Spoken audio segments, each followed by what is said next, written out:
Do you suffer at your job? That's the first question I have for you. Now, welcome to Brand Decoded Show. So, I want to tell you a personal story of mine that got me to a position where I'm at today, and probably one of the things that helped me claw my way out of the dependency on a 9 to 5. I'm a hedger. I don't consider myself like a dramatic risk taker. I take only intelligent risks, smart risks. And when I moved to the United States, I had this job that I had to commute to for about 55 minutes at start and to drive back for another 90 minutes. So at the bare minimum, I would spend 2.5 hours in traffic, sometimes 3 hours in traffic. So for me, that's like still insane.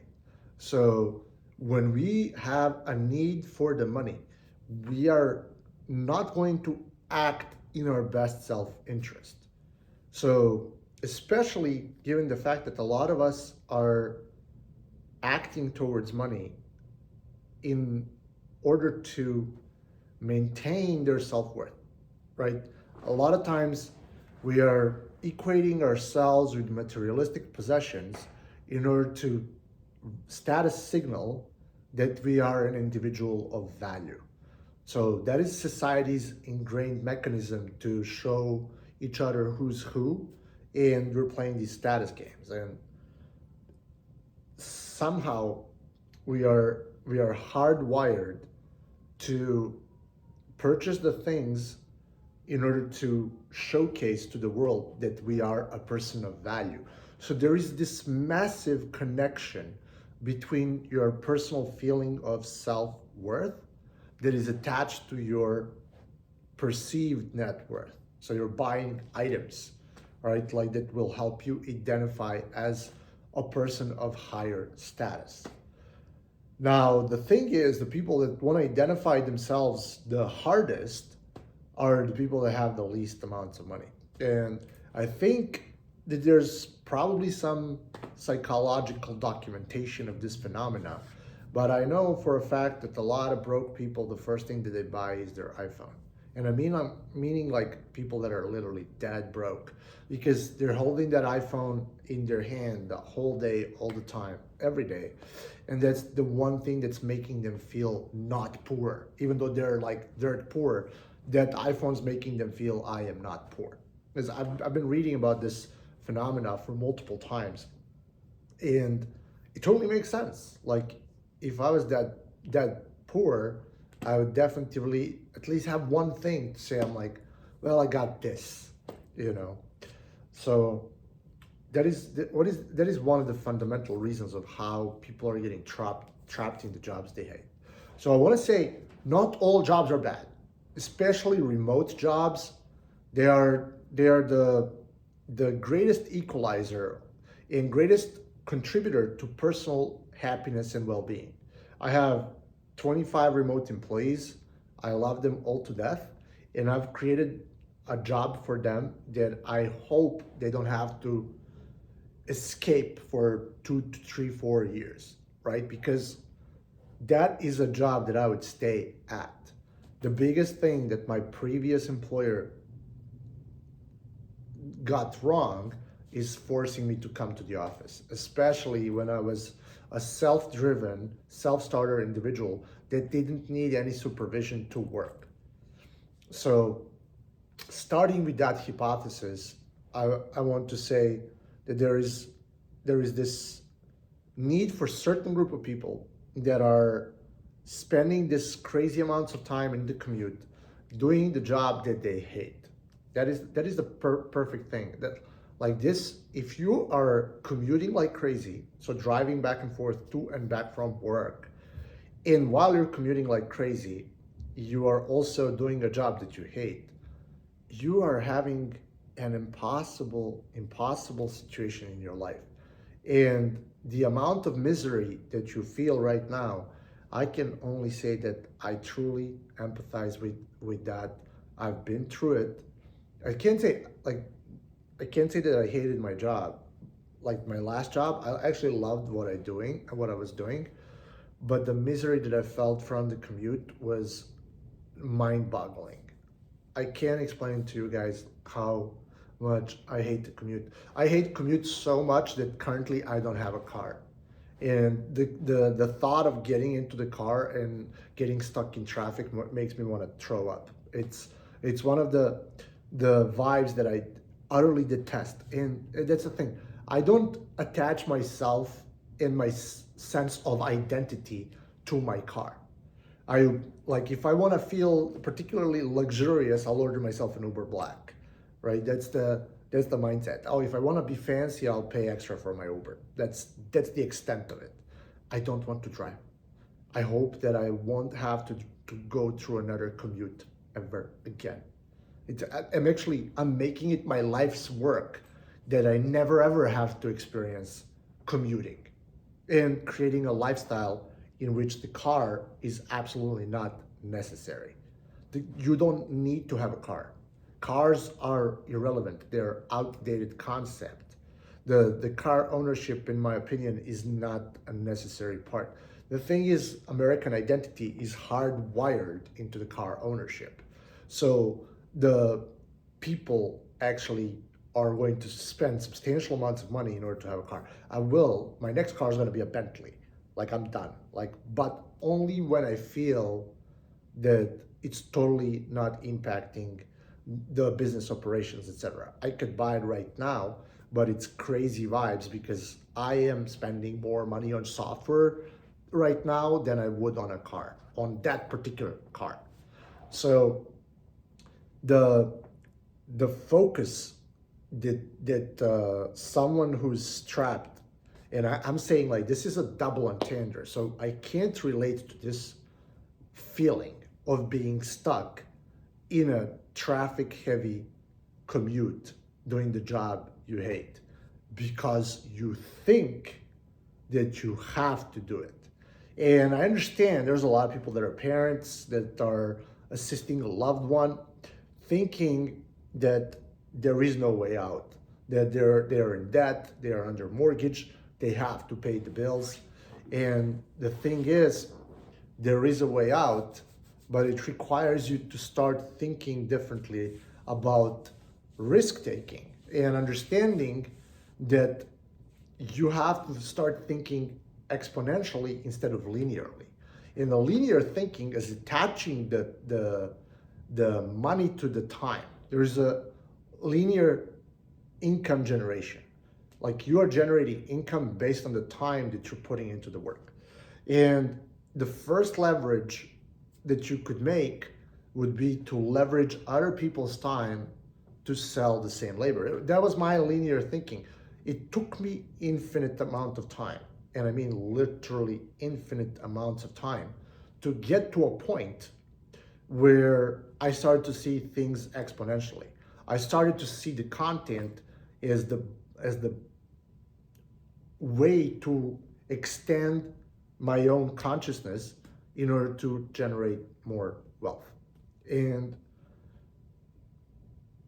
it's been a long time coming. It doesn't come naturally. Breaking the prison that your own mind created by the societal programming is harsh. Even when you fully believe in yourself, you are working against yourself on a daily basis. The levels of self-sabotage that you're experiencing, the layers of false beliefs that you are projecting with your own mind, telling yourself, you can't do it, you're not worth it. These levels are intense. And being able to break through takes a lot of mental firepower, a lot of mental energy. And once you break through these barriers that are imposed by your own programming, when you rewrite your own source code, you will ultimately be free. I want you to understand that right now, besides changing a few habits, like the life that you want to live is separating you. The life that you want to live is separated a few habits away. Like you need to introduce certain behavioral changes. You need to learn a few new skills and you will get to be where you ultimately want to be. All right. For me, I didn't know how will I make money when I've quit. I've had a few clients and I knew that there was some money to be made on the table, but I was backed up so much against the wall. I felt like there was no way out. I was literally crying in the car on my way to work because I had the back pain and I had to go. And I couldn't just call in sick. And even if I did call in sick, my back hurted the next day too from stress, and I couldn't even fathom like not going to work. So I was like going through the traffic rush, getting stuck. I remember every time I stepped my foot on a brake, my back would hurt harder, harder, harder. It was like, I remember like one day, literally breaking down in a car, crying from the pain on my way back home. I was like, I'm not gonna live like this. I can't live like this. And I said to myself, no matter what happens, like you can't threaten your health to such an extent where I was wired like, what if I quit? Am I gonna be less of a person because I'm making less money? And I make that breakthrough. And it was one of the hardest times in my life. I swear to God. Quitting that job was one of the hardest decisions I've made in my life. And I had it made. My bosses were looking at me and they said, are you okay? I said, I'm not okay. I have back pain. And they were thinking that I was BSing. But you have 6-figure income with us. You're like, have a really good job. Are you okay? And the thing is, I didn't want to move from downtown Chicago to live closer to my work. It was not where I wanted to be at. I had an identity of someone who was living in a downtown. And I was like, I'll figure it out. I will definitely figure it out. And figure it out I did. Like the first year, I took in a little bit less of the money than in the previous years, but I knew for a fact that I found a way out. The only thing is that getting out was a transformation because I had to maintain the identity of a person that's making 6 figures because I was trapped in this chase. So the only thing that I knew was how to flip and sell, and I kept doing what I was doing prior to, which was selling websites. And nothing wrong with that. I'm still doing this to this very day and would make banger websites. And if you need one, you can always contact me and we'll make sure to get you one. However, I'm finding that I was putting way too much stress working and building this agency that I decided to slow down a little bit and find ways where I can operate my agency in a more authentic way that we don't have to take the bad clients.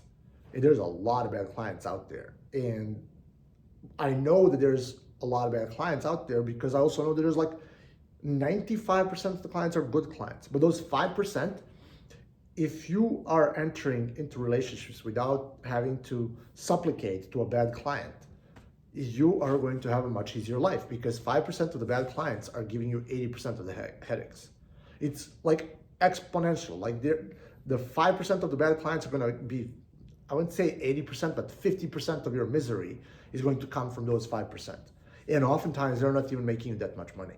So being in a service-based business, if you're only relying on the income and you have to meet a certain quota as you're doing your business, these 5% of the people are going to make your life miserable.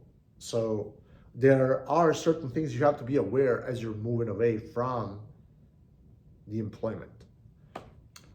But in order to truly break free, like this freelancing stage that I got stuck on for a substantial amount of time, and I was actually really, really good at it in the sense that I built a business around it. have 25 people that I'm paying every month to perform the duties, etc. Getting stuck in this step is just like a phase of your entrepreneurial journey. You can grow past this point, and in order to get there, you need to diffuse a lot of beliefs that you have about yourself.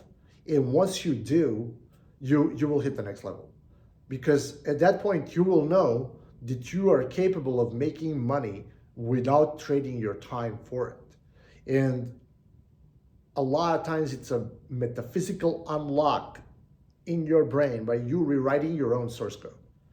Once you rewrite your own source code and you are the one who is writing it, and you see the world clearly, when you have the clarity to understand what the world really is, you will be able to break free from the time trap.